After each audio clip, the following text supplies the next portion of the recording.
ये गाना हम सुने थे दिलवाले फिल्म। ऐसा कोई नहीं होगा कि देखा नहीं होगा, कोई नहीं। उसमें गाना था। कौन सा? देख ले हम माइनर मेजर उतना ना बुझे। बस बस सीखते कि एक ऐसी लड़की थी जिससे मैं प्यार करता था। इस पर हम भोजपुरी में गाए। कौन सा?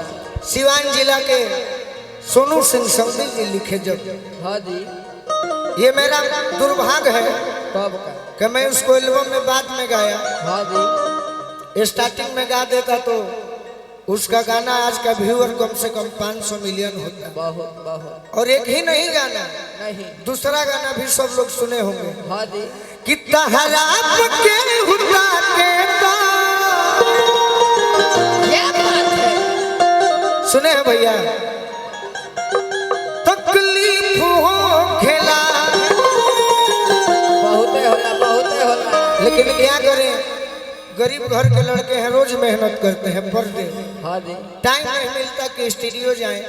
लेकिन ये गाना आप लोग जरूर सुने हैं। वो जिस लय को हम बताए दिलवाले फिल्म का। आहा,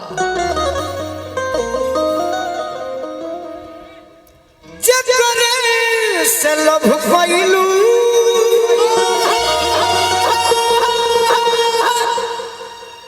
ओकरे से परेशानी बा।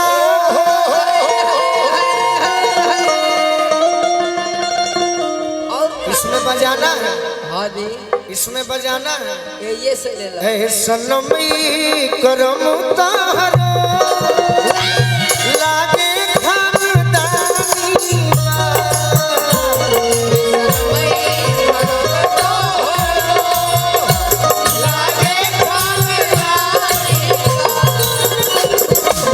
जगरे से लभ भइलू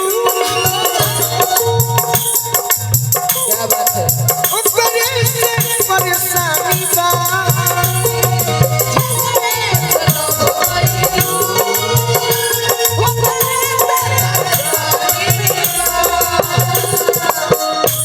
हर लड़का अपने प्रेमिका से कहता होगा एक बात।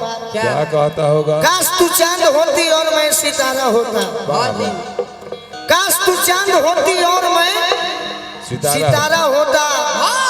आसमां में दसियाना भी हमारा होता। हाँ जी, ये दूर के लोग तुझे दूर से देखकर ही प्रशंसा करते। हाँ हाँ, नजदीक से देखने का हक सिर्फ हमारा हो। हमारा होता। ए सनमई करम तारो लागे खानदानी बा।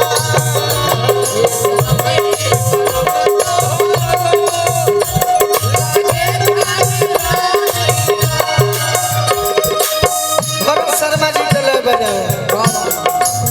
लड़की बुलाती है मिलने के लिए, कहती है क्या कहते हैं? अखियाँ मिला लयाओ, कलवा लगाना हमार बोलो।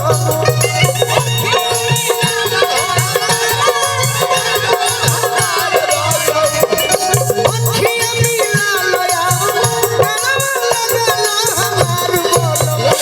गोरा हमके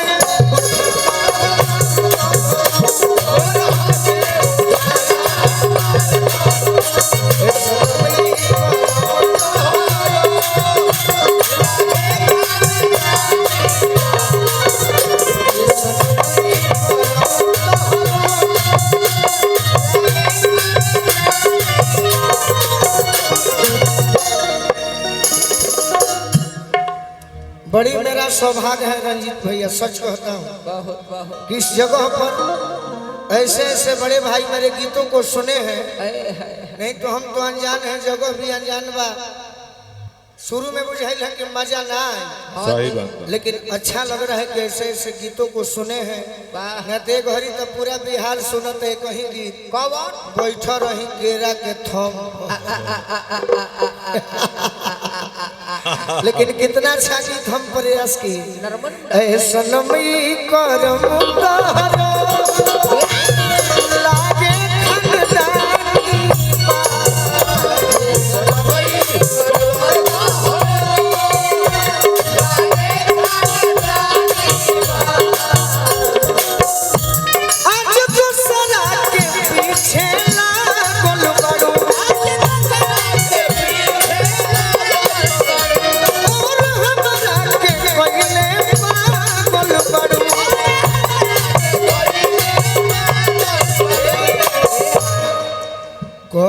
हमरा से प्यार प्यार अब चिन्हेलू ना यार। यार सुन ला नहीं कि सुन ला ये सोच मन में हो खतु ओहो